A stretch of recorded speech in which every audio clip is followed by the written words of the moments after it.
Hoy puede ser igual que ayer o puede ser un día único, porque vuelven los días únicos Dacia. Descubre la nueva gama y disfruta de ofertas especiales también en Dacia Duster, solo del 14 al 26 de octubre. Reserva tu cita en dacia.es. Te esperamos en Basa Arroyo, tu concesionario Dacia en Valladolid. The Adventure of the Bruce-Partington Plans by Sir Arthur Conan Doyle. In the third week of November, in the year 1895, a dense yellow fog settled down upon London. From the Monday to the Thursday, I doubt whether it was ever possible, from our windows in Baker Street, to see the loom of the opposite houses.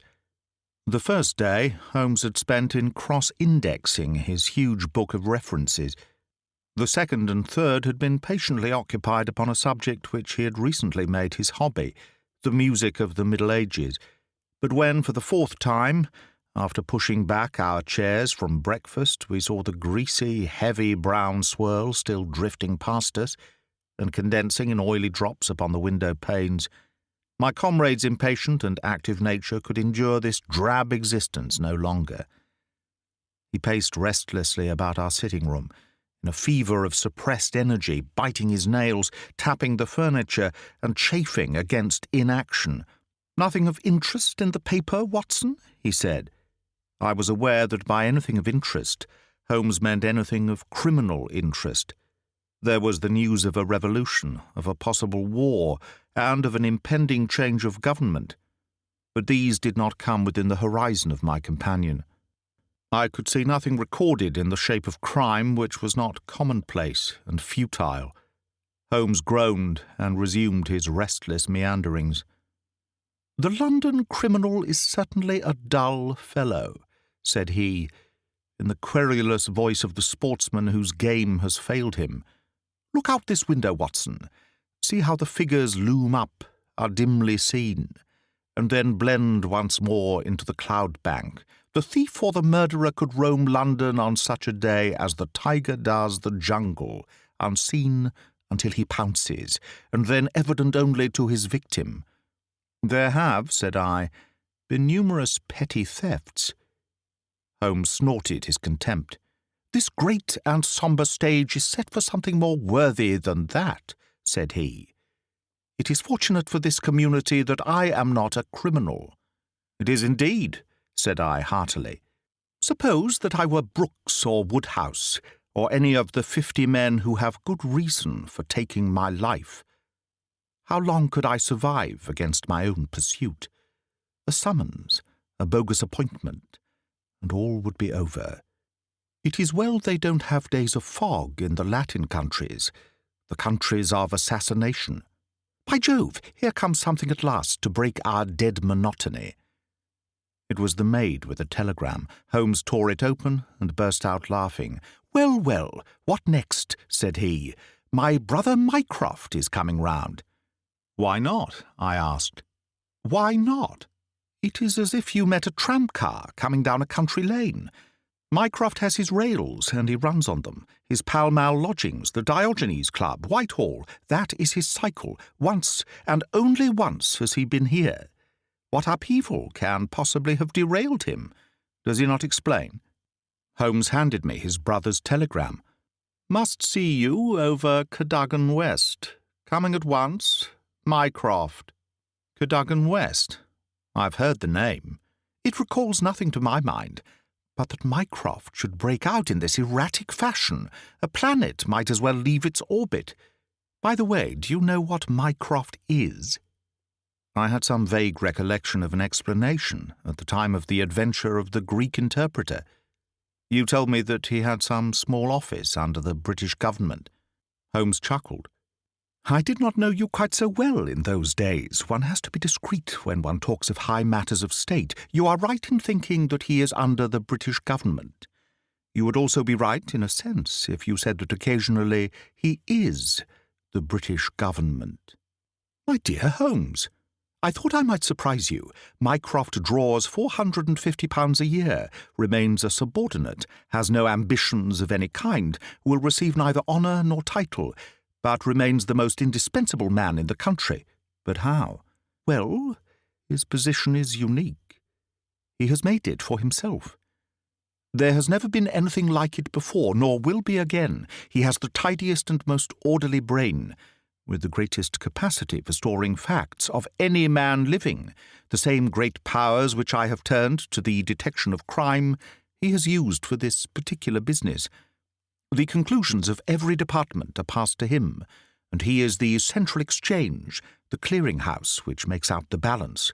All other men are specialists, but his specialism is omniscience. We will suppose that a minister needs information as to a point which involves the Navy, India, Canada, and the bimetallic question.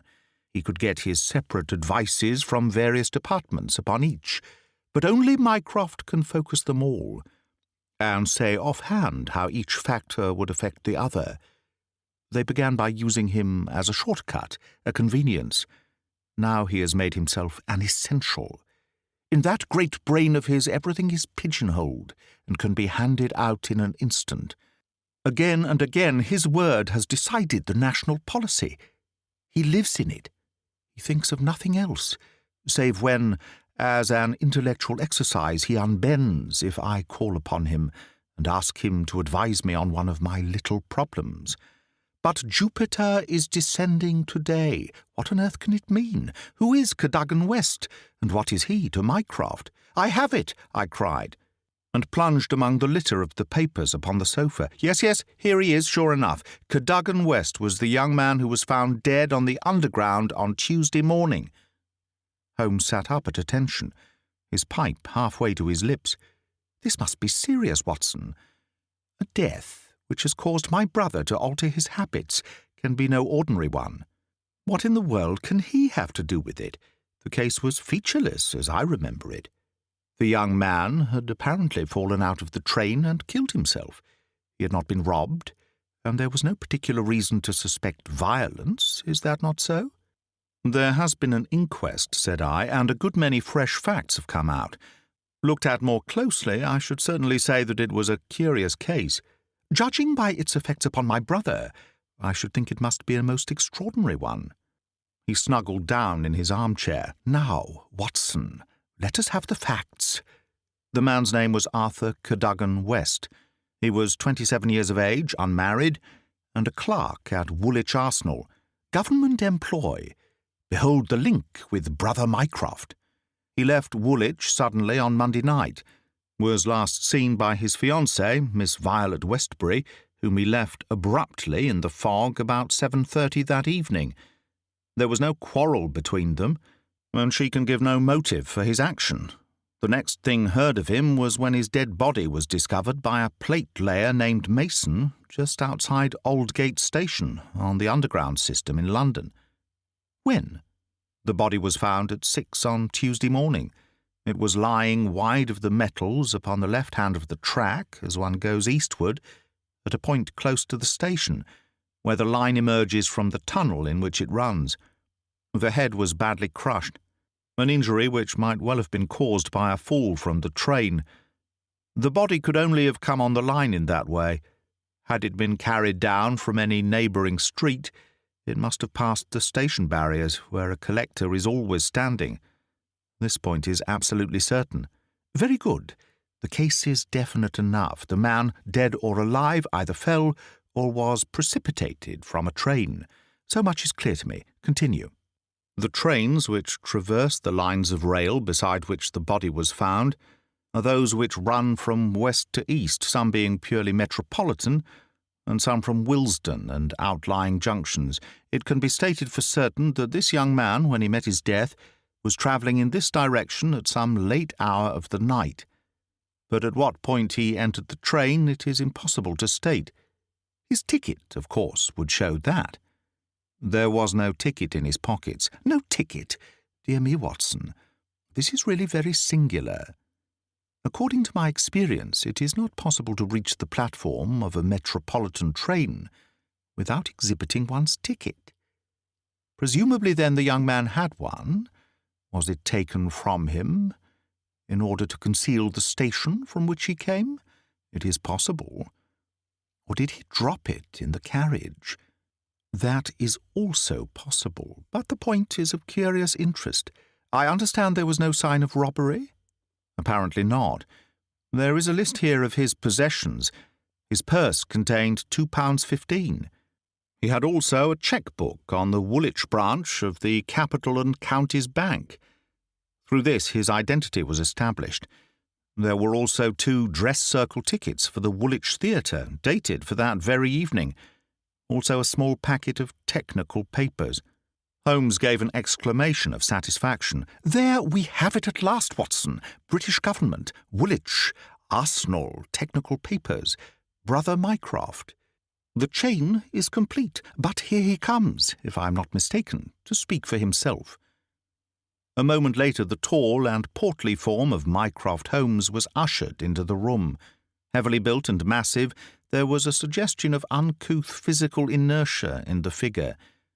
But above this unwieldy frame there was perched a head, so masterful in its brow, so alert in its steel-grey, deep-set eyes, so firm in its lips, and so subtle in its play of expression, that after the first glance one forgot the gross body and remembered only the dominant mind. At his heels came our old friend Lestrade of Scotland Yard, thin and austere. The gravity of both their faces foretold some weighty quest. The detective shook hands without a word. Mycroft Holmes struggled out of his overcoat and subsided into an armchair. "A most annoying business, Sherlock," said he. "I extremely dislike altering my habits, but the powers that be would take no denial. In the present state of Siam, it is most awkward that I should be away from the office, but it is a real crisis.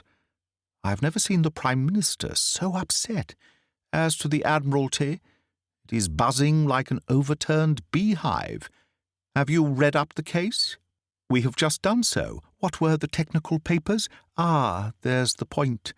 Fortunately, it has not come out.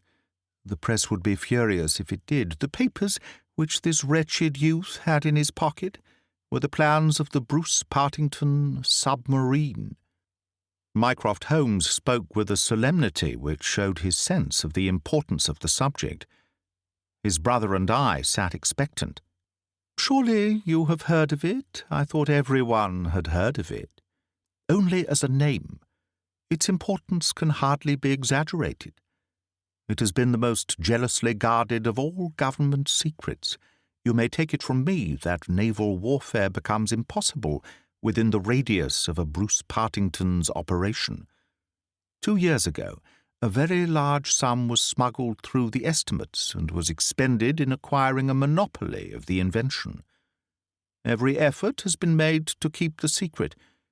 The plans, which are exceedingly intricate, comprising some 30 separate patents, each essential to the working of the whole, are kept in an elaborate safe in a confidential office adjoining the arsenal, with burglar-proof doors and windows. Under no conceivable circumstances were the plans to be taken from the office. If the chief constructor of the Navy desired to consult them, even he was forced to go to the Woolwich office for the purpose. And yet here we find them, in the pocket of a dead junior clerk in the heart of London. From an official point of view, it's simply awful." "But you have recovered them." "No, Sherlock, no, that's the pinch. We have not. 10 papers were taken from Woolwich. There were 7 in the pocket of Cadogan West. The 3 most essential are gone, stolen, vanished. You must drop everything, Sherlock. Never mind your usual petty puzzles of the police court. It's a vital international problem that you have to solve. Why did Cadogan West take the papers? Where are the missing ones? How did he die? How came his body where it was found? How can the evil be set right? Find an answer to all these questions, and you will have done good service for your country. Why do you not solve it yourself, Mycroft? You can see as far as I." "Possibly, Sherlock, but it is a question of getting details. Give me your details, and from an armchair I will return you an excellent expert opinion. But to run here and run there, to cross-question railway guards, and lie on my face with a lens to my eye, it is not my métier. No, you are the one man who can clear the matter up. "If you fancy to see your name in the next honours list—" My friend smiled and shook his head. "I play the game for the game's own sake," said he. "But the problem certainly presents some points of interest, and I shall be very pleased to look into it. Some more facts, please. I have jotted down the more essential ones upon this sheet of paper, together with a few addresses which you will find of service. The actual official guardian of the papers is the famous government expert Sir James Walter, whose decorations and subtitles fill 2 lines of a book of reference. He has grown grey in the service, is a gentleman, a favoured guest in the most exalted houses, and, above all, a man whose patriotism is beyond suspicion. He is one of 2 who have a key of the safe. I may add that the papers were undoubtedly in the office during working hours on Monday, and that Sir James left for London about 3 o'clock, taking his key with him. He was at the house of Admiral Sinclair at Berkeley Square during the whole of the evening when this incident occurred. Has the fact been verified? Yes, his brother, Colonel Valentine Walter, has testified to his departure from Woolwich, and Admiral Sinclair to his arrival in London. So Sir James is no longer a direct factor in the problem. Who was the other man with a key? The senior clerk and draftsman, Mr. Sidney Johnson. He is a man of 40, married, with 5 children. He is a silent, morose man, but he has on the whole an excellent record in the public service. He is unpopular with his colleagues, but a hard worker, according to his own account, corroborated only by the word of his wife. He was at home the whole of Monday evening after office hours, and his key has never left the watch chain upon which it hangs. Tell us about Cadogan West. He has been 10 years in the service and has done good work. He has the reputation of being hot-headed and imperious, but a straight, honest man. We have nothing against him. He was next Sidney Johnson in the office. His duties brought him into daily personal contact with the plans. No one else had the handling of them. Who locked up the plans that night? Mr. Sidney Johnson, the senior clerk? Well, it is surely perfectly clear who took them away. They are actually found upon the person of this junior clerk, Cadogan West. That seems final, does it not? It does, Sherlock, and yet it leaves so much unexplained. In the first place, why did he take them? I presume they were of value. He could have got several thousands for them very easily. Can you suggest any possible motive for taking the papers to London except to sell them? No, I cannot. Then we must take that as our working hypothesis. Young West took the papers. Now this could only be done by having a false key. Several false keys. He had to open the building and the room. He had, then, several false keys. He took the papers to London to sell the secret, intending no doubt to have the plans themselves back in the safe next morning before they were missed. While in London on this treasonable mission, he met his end. How? We will suppose that he was travelling back to Woolwich when he was killed and thrown out of the compartment. Aldgate, where the body was found, is considerably past the station London Bridge, which would be his route to Woolwich. Many circumstances could be imagined under which he would pass London Bridge. There was someone in the carriage, for example, with whom he was having an absorbing interview. This interview led to a violent scene in which he lost his life. Possibly he tried to leave the carriage, fell out on the line, and so met his end. The other closed the door. There was a thick fog, and nothing could be seen. No better explanation can be given with our present knowledge, and yet consider, Sherlock, how much you leave untouched. We will suppose for argument's sake that young Cadogan West had determined to convey these papers to London. He would naturally have made an appointment with the foreign agent and kept his evening clear. Instead of that, he took 2 tickets for the theatre, escorted his fiancée halfway there, and then suddenly disappeared. "A blind," said Lestrade, who had sat listening with some impatience to the conversation. "A very singular one. That is objection number 1. Objection number 2. We will suppose that he reaches London and sees the foreign agent. He must bring back the papers before morning, or the loss will be discovered. He took away 10. Only 7 were in his pocket. What had become of the other 3? He certainly would not leave them of his own free will. Then again, where is the price of his treason?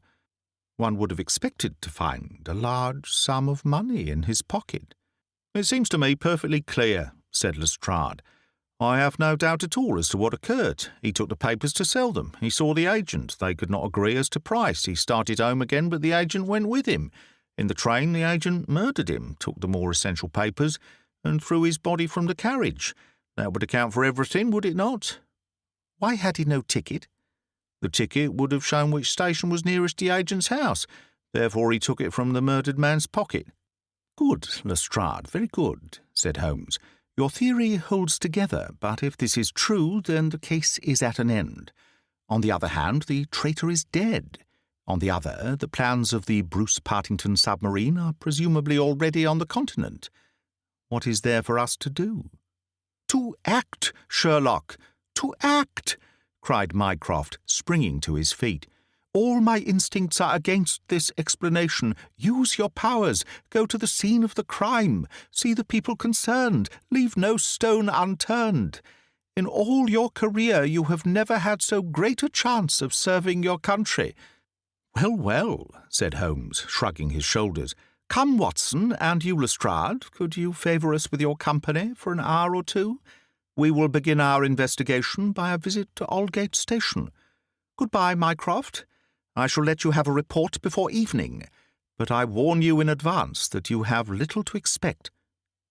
An hour later, Holmes, Lestrade and I stood upon the Underground Railroad at the point where it emerges from the tunnel immediately before Aldgate Station. A courteous, red-faced old gentleman represented the railway company. "This is where the young man's body lay," said he, indicating a spot about 3 feet from the metals. "It could not have fallen from above, for these, as you see, are all blank walls. Therefore it could only have come from a train, and that train, so far as we can trace it, must have passed about midnight on Monday." "Have the carriages been examined for any sign of violence?" "There are no such signs, and no ticket has been found." "No record of a door being found open?" "None." "We've had some fresh evidence this morning," said Lestrade. "A passenger who passed Aldgate in an ordinary Metropolitan train about 11:40 on Monday night declares that he heard a heavy thud as of a body striking the line. Just before the train reached the station, there was dense fog, however, and nothing could be seen. He made no report of it at the time." "Why, whatever is the matter with Mr. Holmes?" My friend was standing with an expression of strained intensity upon his face, staring at the railway metals where they curved out of the tunnel. Aldgate is a junction, and there was a network of points. On these his eager, questioning eyes were fixed, and I saw, on his keen, alert face, that tightening of the lips, that quiver of the nostrils, and concentration of the heavy, tufted brows which I knew so well. "Points," he muttered, "the points. What of it? What do you mean?" "I suppose there are no great number of points on a system such as this." "No, they are very few." "And a curve, too. Points and a curve. By Jove! If it were only so. What is it, Mr. Holmes? Have you a clue?" "An idea. An indication, no more. But the case certainly grows in interest. Unique, perfectly unique, and yet, why not? I do not see any indications of bleeding on the line." "There were hardly any." "But I understand that there was a considerable wound." "The bone was crushed, but there was no great external injury." "And yet one would have expected some bleeding. Would it be possible for me to inspect the train which contained the passenger who heard the thud of a fall in the fog?" "I fear not, Mr. Holmes. The train has been broken up before now, and the carriages redistributed. I can assure you, Mr. Holmes," said Lestrade, "that every carriage has been carefully examined. I saw to it myself." It was one of my friend's most obvious weaknesses that he was impatient with less alert intelligences than his own. "Very likely," said he, turning away. "As it happens, it was not the carriages which I desired to examine. Watson, we have done all we can here. We need not trouble you any further, Mr. Lestrade. I think our investigations must now carry us to Woolwich. At London Bridge, Holmes wrote a telegram to his brother, which he handed to me before dispatching it. It ran thus: "See some light in the darkness, but it may possibly flicker out. Meanwhile, please send by messenger to await return at Baker Street a complete list of all foreign spies or international agents known to be in England, with full address. Sherlock." "That should be helpful, Watson," he remarked as we took our seats in the Woolwich train.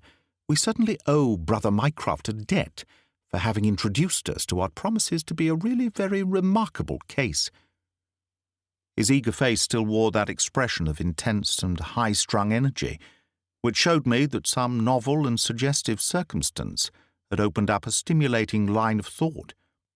See the foxhound with hanging ears and drooping tail as it lolls about the kennels, and compare it with the same hound as, with gleaming eyes and straining muscles, it runs upon a breast-high scent.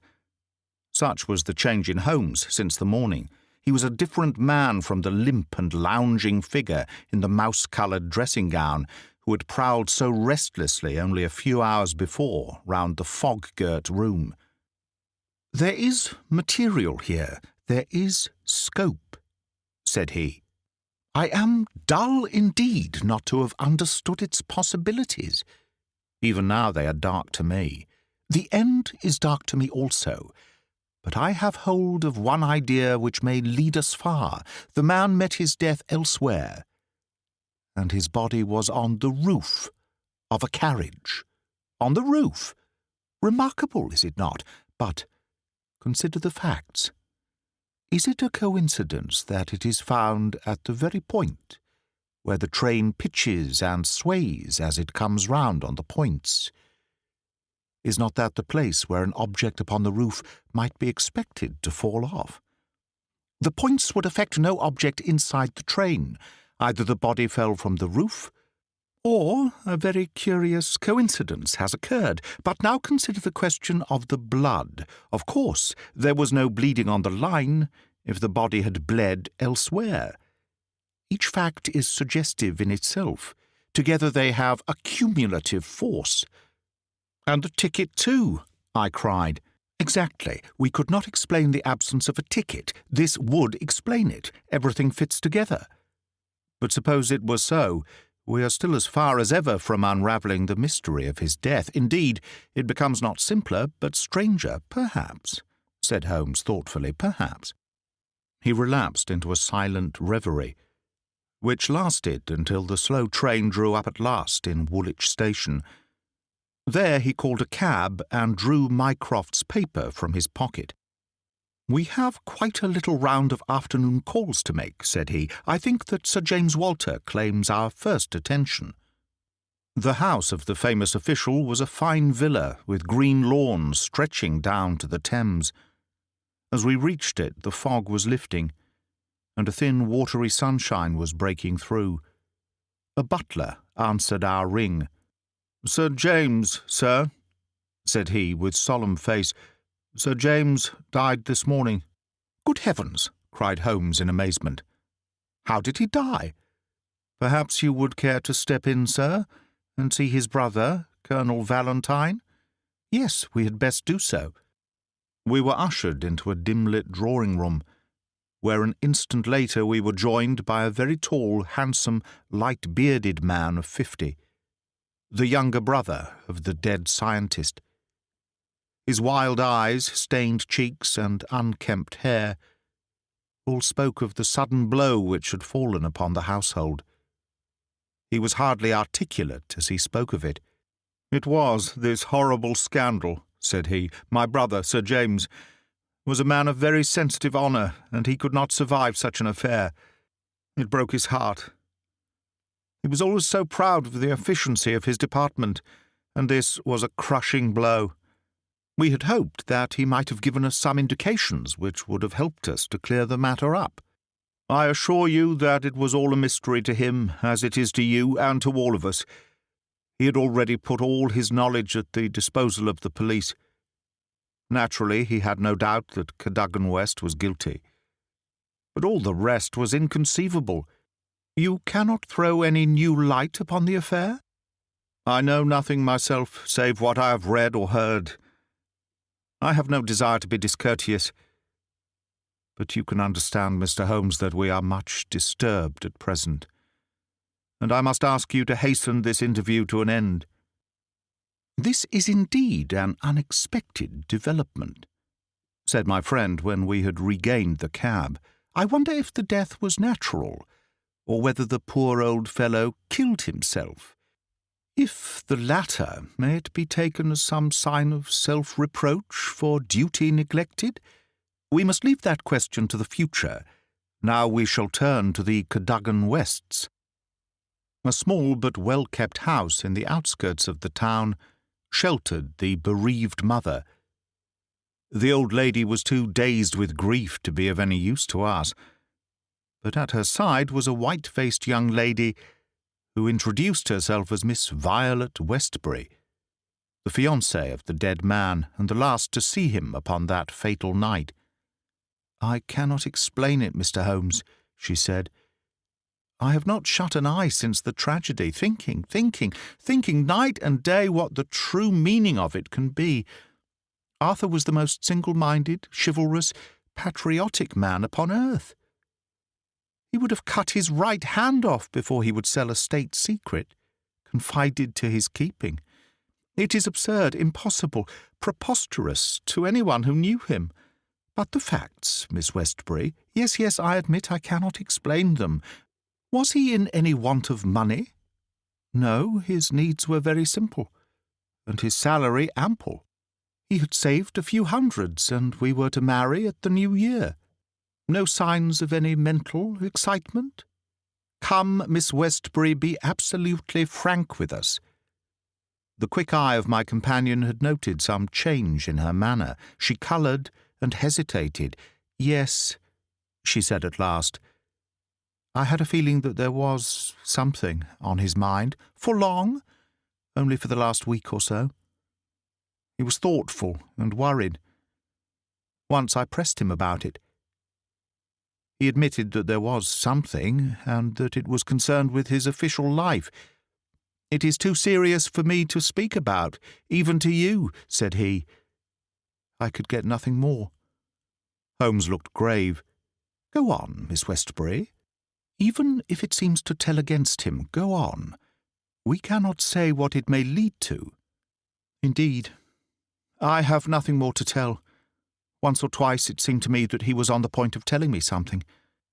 He spoke one evening of the importance of the secret, and I have some recollection that he said that no doubt foreign spies would pay a great deal to have it. My friend's face grew graver still. Anything else? He said that we were slack about such matters, that it would be easy for a traitor to get the plans. Was it only recently that he made such remarks? Yes, quite recently. Now tell us of that last evening. We were to go to the theatre. The fog was so thick that a cab was useless. We walked, and our way took us close to the office. Suddenly he darted away into the fog, without a word. He gave an exclamation, that was all. I waited, but he never returned. Then I walked home. Next morning, after the office opened, they came to inquire. About 12 o'clock we heard the terrible news. Oh, Mr. Holmes, if you could only save his honour! It was so much to him. Holmes shook his head sadly. Come, Watson, said he, our ways lie elsewhere. Our next station must be the office from which the papers were taken. It was black enough before against this young man, but our inquiries make it blacker, he remarked as the cab lumbered off. His coming marriage gives a motive for the crime. He naturally wanted money. The idea was in his head since he spoke about it. He nearly made the girl an accomplice in the treason by telling her his plans. It is all very bad. But surely Holmes' character goes for something. Then again, why should he leave the girl in the street and dart away to commit a felony? Exactly. There are certainly objections. But it is a formidable case which they have to meet. Mr. Sidney Johnson, the senior clerk, met us at the office and received us with that respect which my companion's card always commanded. He was a thin, gruff, bespectacled man of middle age, his cheeks haggard, and his hands twitching from the nervous strain to which he had been subjected. "It is bad, Mr. Holmes, very bad. Have you heard of the death of the chief?" "We have just come from his house. The place is disorganized, the chief dead, Cadogan West dead, our papers stolen. And yet, when we closed our door on Monday evening, we were as efficient an office as any in the government service. Good God, it's dreadful to think of, that West, of all men, should have done such a thing." "You are sure of his guilt, then?" "I can see no other way out of it. And yet I would have trusted him as I trust myself." "At what hour was the office closed on Monday?" "At 5. "Did you close it?" "I am always the last man out." "Where were the plans?" "In that safe. I put them there myself." "Is there no watchman to the building?" "There is, but he has other departments to look after as well. He is an old soldier, and a most trustworthy man. He saw nothing that evening. Of course, the fog was very thick." "Suppose that Cadogan West wished to make his way into the building after hours. He would need 3 keys, would he not, before he could reach the papers?" "Yes, he would. The key of the outer door, the key of the office, and the key of the safe." "Only Sir James Walter and you had those keys?" "I had no keys of the doors, only of the safe." "Was Sir James a man who was orderly in his habits?" "Yes, I think he was. I know that so far as those 3 keys are concerned, he kept them on the same ring. I've often seen them there." "And that ring went with him to London?" "He said so." "And your key never left your possession?" "Never." "Then West, if he is the culprit, must have had a duplicate. And yet none was found upon his body. One other point. If a clerk in this office desired to sell the plans, would it not be simpler to copy the plans for himself than to take the originals, as was actually done?" "It would take considerable technical knowledge to copy the plans in an effective way." "But I suppose either Sir James or you or West has that technical knowledge." "No doubt we had. But I beg you won't try to drag me into the matter, Mr. Holmes. What is the use of our speculating in this way when the original plans were actually found on West?" "Well, it is certainly singular that he should run the risk of taking originals if he could safely have taken copies, which would have equally served his turn." "Singular, no doubt, and yet he did so." "Every inquiry in this case reveals something inexplicable. Now there are 3 papers still missing. They are, as I understand, the vital ones." "Yes, that is so." "Do you mean to say that anyone holding these 3 papers, and without the 7 others, could construct a Bruce-Partington submarine?" "I reported to that effect to the Admiralty, but today I have been over the drawings again, and I'm not so sure of it. The double valves with the automatic self-adjusting slots are drawn in one of the papers which have been returned. Until the foreigners had invented that for themselves, they could not make the boat. Of course, they might soon get over the difficulty." "But the 3 missing drawings are the most important?" "Undoubtedly." "I think, with your permission, I will now take a stroll round the premises. I do not recall any other question which I desired to ask." He examined the lock of the safe, the door of the room, and finally the iron shutters of the window. It was only when we were on the lawn outside that his interest was strongly excited. There was a laurel bush outside the window, and several of the branches bore signs of having been twisted or snapped. He examined them carefully with his lens, and then some dim and vague marks upon the earth beneath. Finally, he asked the chief clerk to close the iron shutters, and he pointed out to me that they hardly met in the centre, and that it would be possible for anyone outside to see what was going on within the room. "The indications are ruined by 3 days' delay. They may mean something or nothing." Well, Watson, I do not think that Woolwich can help us further. It is a small crop which we have gathered. Let us see if we can do better in London. Yet we added one more sheaf to our harvest before we left Woolwich Station. The clerk in the ticket office was able to say with confidence that he saw Cadogan West, whom he knew well by sight, upon the Monday night, and that he went to London by the 8:15 to London Bridge. He was alone and took a single third-class ticket. The clerk was struck at the time by his excited and nervous manner. So shaky was he that he could hardly pick up his change, and the clerk had helped him with it. A reference to the timetable showed that the 8:15 was the first train which it was possible for West to take after he had left the lady about 7:30.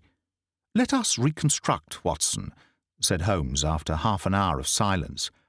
"I am not aware that in all our joint researches we have ever had a case which was more difficult to get at. Every fresh advance which we make only reveals a fresh ridge beyond. And yet we have surely made some appreciable progress. The effect of our inquiries at Woolwich has in the main been against young Cadogan West, but the indications at the window would lend themselves to a more favourable hypothesis. Let us suppose, for example, that he had been approached by some foreign agent. It might have been done under such pledges as would have prevented him from speaking of it, and yet would have affected his thoughts in the direction indicated by his remarks to his fiancée. Very good. We will now suppose that as he went to the theatre with the young lady, he suddenly, in the fog, caught a glimpse of this same agent going in the direction of the office. He was an impetuous man, quick in his decisions. Everything gave way to his duty. He followed the man, reached the window, saw the abstraction of the documents, and pursued the thief. In this way we get over the objection that no one would take originals when he could make copies. This outsider had to take originals. So far it holds together. What is the next step? Then we come into difficulties. One could imagine that under such circumstances the first act of young Cadogan West would be to seize the villain and raise the alarm. Why did he not do so? Could it have been an official superior who took the papers? That would explain West's conduct. Or could the chief have given West the slip in the fog, and West started at once to London to head him off from his own rooms, presuming that he knew where the rooms were? The call must have been very pressing, since he left his girl standing in the fog and made no effort to communicate with her.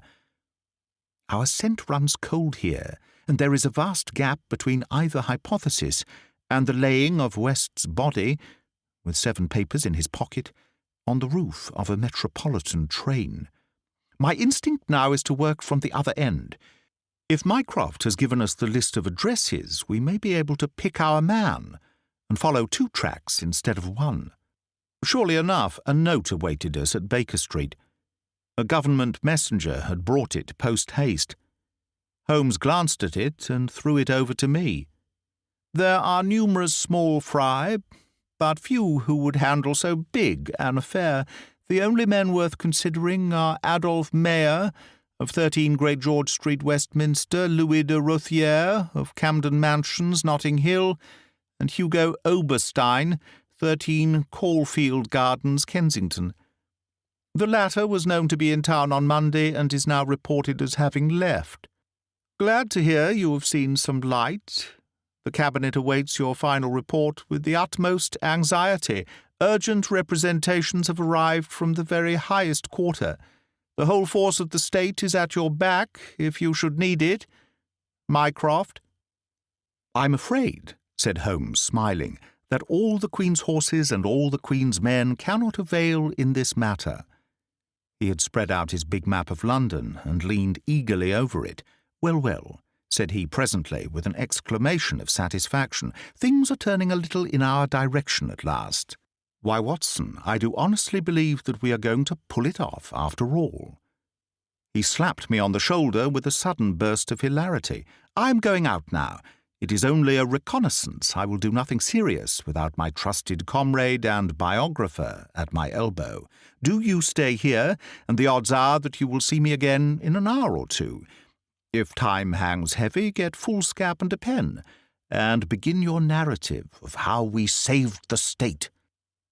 I felt some reflection of his elation in my own mind, for I knew well that he would not depart so far from his usual austerity of demeanour unless there was good cause for exultation.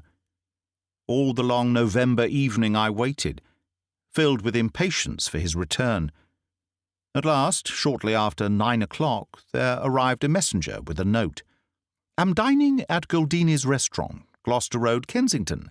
Please come at once and join me there. Bring with you a jemmy, a dark lantern, a chisel, and a revolver. S.H." It was a nice equipment for a respectable citizen to carry through the dim, fog-draped streets. I stowed them all discreetly away in my overcoat and drove straight to the address given. There sat my friend at a little round table near the door of the garish Italian restaurant. "Have you had something to eat? Then join me in a coffee and curaçao. Try one of the proprietor's cigars. They are less poisonous than one would expect. Have you the tools?" "They're here, in my overcoat." "Excellent. Let me give you a short sketch of what I have done, with some indication of what we are about to do. Now, it must be evident to you, Watson, that this young man's body was placed on the roof of the train. That was clear from the instant that I determined the fact that it was from the roof and not from a carriage that he had fallen.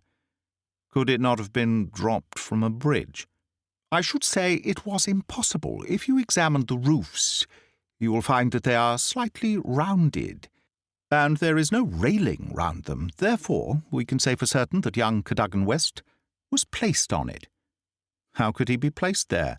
That was the question which we had to answer. There is only one possible way. You are aware that the underground runs clear of tunnels at some points in the West End. I had a vague memory that, as I have travelled by it, I have occasionally seen windows just above my head. Now suppose that a train halted under such a window. Would there be any difficulty in laying a body upon the roof? It seems most improbable. We must fall back upon the old axiom that when all other contingencies fail, whatever remains, however improbable, must be the truth. Here, all other contingencies have failed.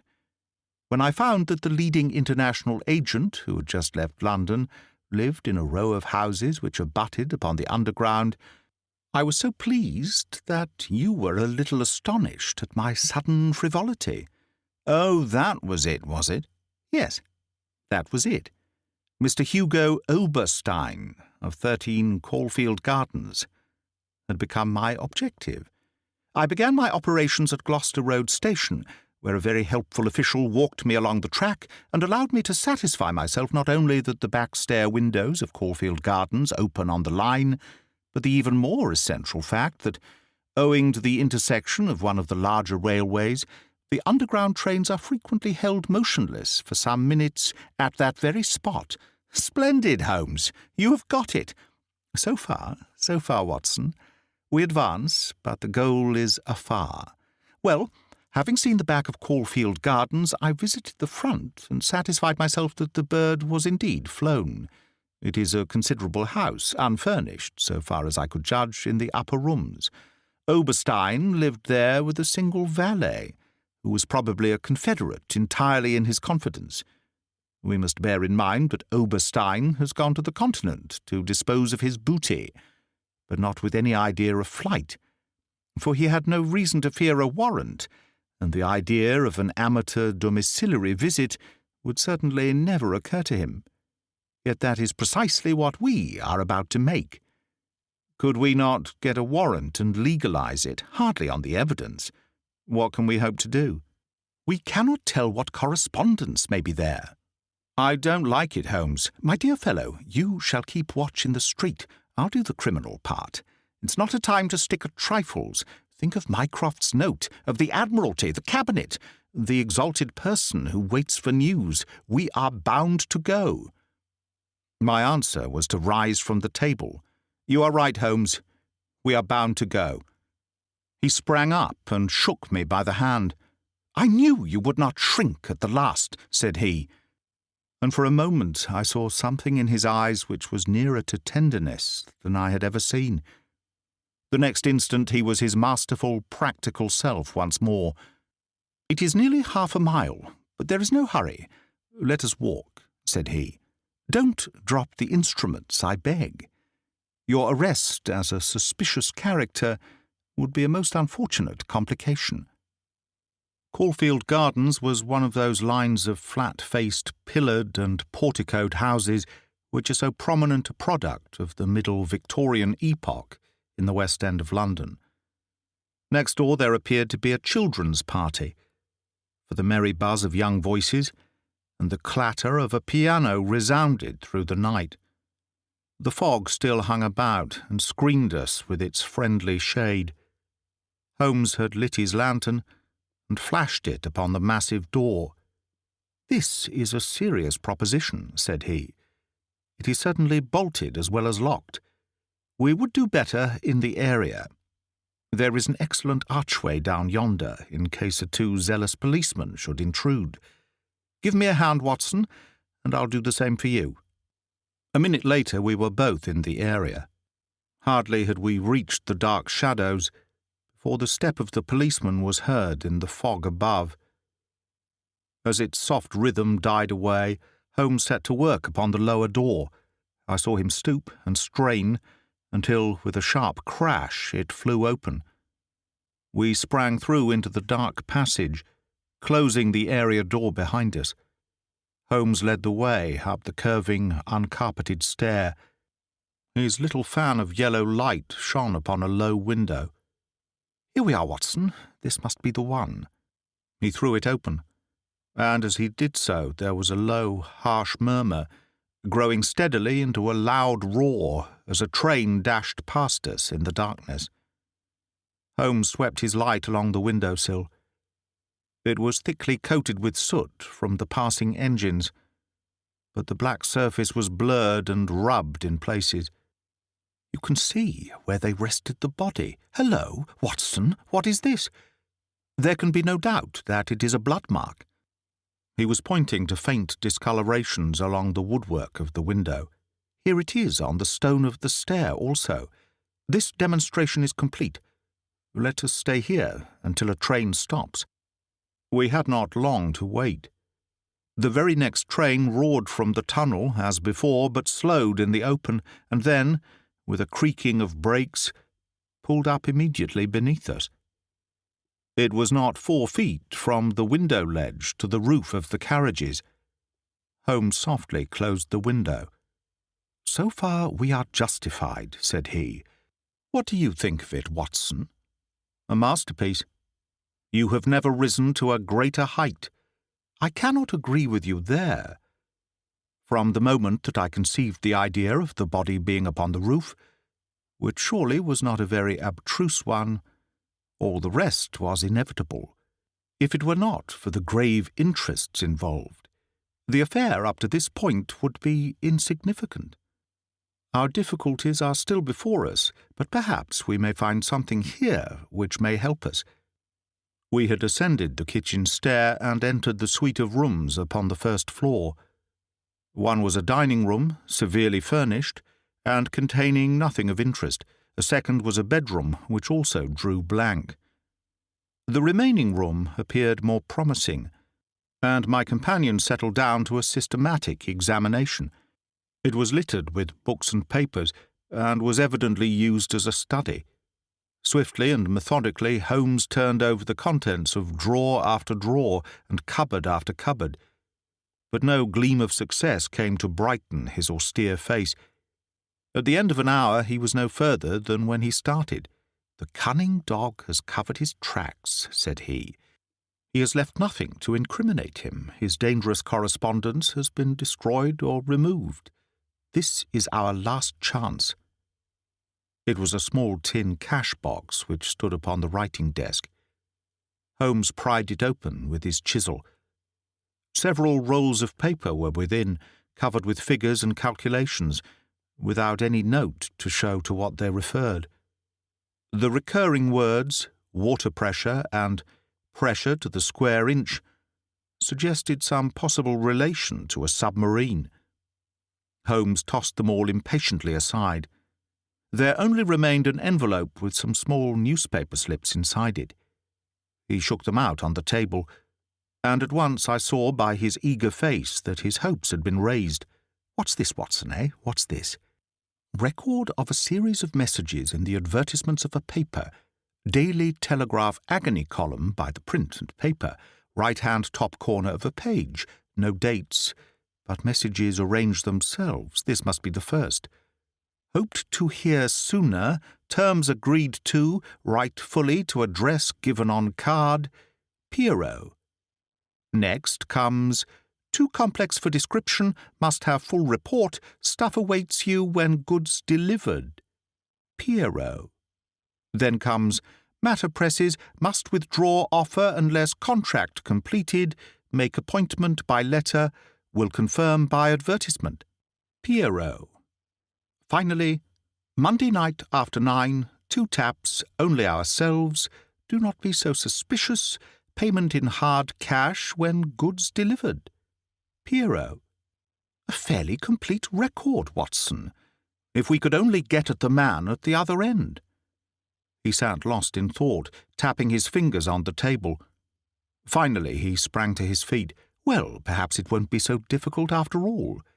There is nothing more to be done here, Watson. I think we might drive round to the offices of the Daily Telegraph, and so bring a good day's work to a conclusion. Mycroft Holmes and Lestrade had come round by appointment after breakfast next day, and Sherlock Holmes had recounted to them our proceedings of the day before. The professional shook his head over our confessed burglary. "We can't do these things in the force, Mr. Holmes," said he. "No wonder you get results that are beyond us. But some of these days you'll go too far, and you'll find yourself and your friend in trouble. For England, home and beauty, eh, Watson? Martyrs on the altar of our country. But what do you think of it, Mycroft? Excellent, Sherlock, admirable. But what use will you make of it?" Holmes picked up the Daily Telegraph, which lay upon the table. "Have you seen Pierrot's advertisement today?" "What, another one?" "Yes, here it is. Tonight, same hour, same place, 2 taps. Most vitally important, your own safety at stake. Pierrot." "By George," cried Lestrade, "if he answers that, we've got him." "That was my idea when I put it in. I think if you could both make it convenient to come with us about 8 o'clock to Caulfield Gardens, we might possibly get a little nearer to a solution." One of the most remarkable characteristics of Sherlock Holmes was his power of throwing his brain out of action and switching all his thoughts onto lighter things whenever he had convinced himself that he could no longer work to advantage. I remember that during the whole of that memorable day he lost himself in a monograph which he had undertaken upon the polyphonic motets of Lassus. For my own part, I had none of this power of detachment, and the day in consequence appeared to be interminable. The great national importance of the issue, the suspense in high quarters, the direct nature of the experiment which we were trying, all combined to work upon my nerve. It was a relief to me when at last, after a light dinner, we set out upon our expedition. Lestrade and Mycroft met us by appointment at the outside of Gloucester Road Station. The area door of Oberstein's house had been left open the night before, and it was necessary for me, as Mycroft Holmes absolutely and indignantly declined to climb the railings, to pass in and open the hall door. By 9 o'clock we were all seated in the study, waiting patiently for our man. An hour passed, and yet another. When 11 struck, the measured beat of the great church clock seemed to sound the dirge of our hopes. Lestrade and Mycroft were fidgeting in their seats, and looking twice a minute at their watches. Holmes sat silent and composed, his eyelids half shut, but every sense on the alert. He raised his head with a sudden jerk. "He is coming," said he. There had been a furtive step past the door. Now it returned. We heard a shuffling sound outside, and then 2 sharp taps with the knocker. Holmes rose, motioning us to remain seated. The gas in the hall was a mere point of light. He opened the outer door, and then, as a dark figure slipped past him, he closed and fastened it. "This way," we heard him say, and a moment later our man stood before us. Holmes had followed him closely, and as the man turned, with a cry of surprise and alarm, he caught him by the collar and threw him back into the room. Before our prisoner had recovered his balance, the door was shut, and Holmes standing with his back against it. The man glared round him, staggered, and fell senseless upon the floor. With the shock, his broad-brimmed hat flew from his head, his cravat slipped down from his lips, and there were the long, light beard and the soft, handsome, delicate features of Colonel Valentine Walter. Holmes gave a whistle of surprise. "You can write me down an ass this time, Watson," said he. "This was not the bird that I was looking for." "Who is he?" asked Mycroft eagerly. "The younger brother of the late Sir James Walter, the head of the submarine department." Yes, I see the fall of the cards. He is coming too. I think that you had best leave his examination to me." We had carried the prostrate body to the sofa. Now our prisoner sat up, looked round him with a horror-stricken face, and passed his hand over his forehead, like one who cannot believe his own senses. "What is this?" he asked. "I came here to visit Mr. Oberstein." "Everything is known, Colonel Walter," said Holmes. "How an Englishman could behave in such a manner is beyond my comprehension, but your whole correspondence and relations with Oberstein are within our knowledge. So also are the circumstances connected with the death of young Cadogan West." The man groaned and sank his face in his hands. We waited, but he was silent. "I can assure you," said Holmes, "that every essential is already known. We know that you were pressed for money, that you took an impress of the keys which your brother held, and that you entered into a correspondence with Oberstein, who answered your letters through the advertisement columns of the Daily Telegraph. We are aware that you went down to the office in the fog on Monday night, but that you were seen and followed by young Cadogan West, who had probably some previous reason to suspect you. He saw your theft, but could not give the alarm, as it was just possible that you were taking the papers to your brother in London. Leaving all his private concerns, like the good citizen that he was, he followed you closely in the fog, and kept at your heels until you reached this very house. There he intervened, and then it was, Colonel Walter, that to treason you added the more terrible crime of murder." I did not. Before God, I swear that I did not," cried our wretched prisoner. "Tell us, then, how Cadogan West met his end, before you laid him upon the roof of a railway carriage." "I will. I swear to you that I will. I did the rest, I confess it. It was just as you say. A stock exchange debt had to be paid. I needed the money badly. Oberstein offered me 5,000. It was to save myself from ruin. But as to murder, I am as innocent as you. What happened then?" "He had his suspicions before, and he followed me as you describe. I never knew it until I was at the very door. It was thick fog, and one could not see 3 yards. I had given 2 taps, and Oberstein had come to the door. The young man rushed up and demanded to know what we were about to do with the papers. Oberstein had a short life-preserver, and he always carried it with him. As West forced his way after us into the house, Oberstein struck him on the head. The blow was a fatal one. He was dead within 5 minutes. There he lay in the hall, and we were at our wits' end what to do. Then Oberstein had this idea about the trains which halted under his back window. But first he examined the papers which I had brought. He said that 3 of them were essential and that he must keep them. "You cannot keep them," said I. "There will be a dreadful row at Woolwich if they are not returned." "I must keep them," said he, "for they are so technical that it is impossible in the time to make copies." "Then they must all go back together tonight," said I.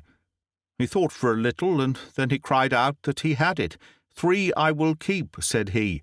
"The others we will stuff into the pocket of this young man. When he is found, the whole business will assuredly be put to his account." I could see no other way out of it. So we did as he suggested. We waited half an hour at the window before a train stopped. It was so thick that nothing could be seen, and we had no difficulty in lowering West's body onto the train. That was the end of the matter, so far as I was concerned. "And your brother?" He said nothing, but he had caught me once with his keys, and I think that he suspected. I read in his eyes that he suspected. As you know, he never held up his head again. There was silence in the room. It was broken by Mycroft Holmes. "Can you not make reparation? It would ease your conscience, and possibly your punishment."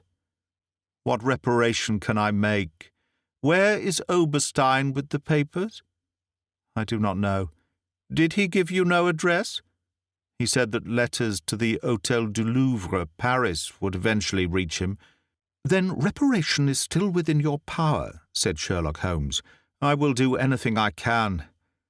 I owe this fellow no particular goodwill. He has been my ruin and my downfall. Here are paper and pen. Sit at this desk and write to my dictation. Direct the envelope to the address given. That is right. Now the letter. Dear Sir, with regard to our transaction, you will no doubt have observed by now that one essential detail is missing. I have a tracing which will make it complete. This has involved me in extra trouble, however, and I must ask you for a further advance of £500. I will not trust it to the post, nor will I take anything but gold or notes. I would come to you abroad, but it would excite remark if I left the country at present. Therefore I shall expect to meet you in the smoking-room of the Charing Cross Hotel at noon on Saturday. Remember that only English notes or gold will be taken. That will do very well. I shall be very much surprised if it does not fetch our man. And it did. It is a matter of history, that secret history of a nation which is often so much more intimate and interesting than its public chronicles, that Oberstein, eager to complete the coup of his lifetime, came to the lure and was safely engulfed for 15 years in a British prison. In his trunk were found the invaluable Bruce-Partington Plans, which he had put up for auction in all the naval centres of Europe. Colonel Walter died in prison towards the end of the 2nd year of his sentence. As to Holmes, he returned refreshed to his monograph upon the polyphonic motets of Lassus, which has since been printed for private circulation, and is said by experts to be the last word upon the subject. Some weeks afterwards I learned incidentally that my friend spent a day at Windsor, whence he returned with a remarkably fine emerald tie-pin. When I asked him if he had bought it, he answered that it was a present from a certain gracious lady in whose interests he had once been fortunate enough to carry out a small commission. He said no more, but I fancied that I could guess at that lady's august name, and I have little doubt that the emerald pin will forever recall to my friend's memory the adventure of the Bruce-Partington Plans. That is the end of The Adventure of the Bruce-Partington Plans by Sir Arthur Conan Doyle, read by Greg Wagland. Magpie Audio, 2019. All rights reserved.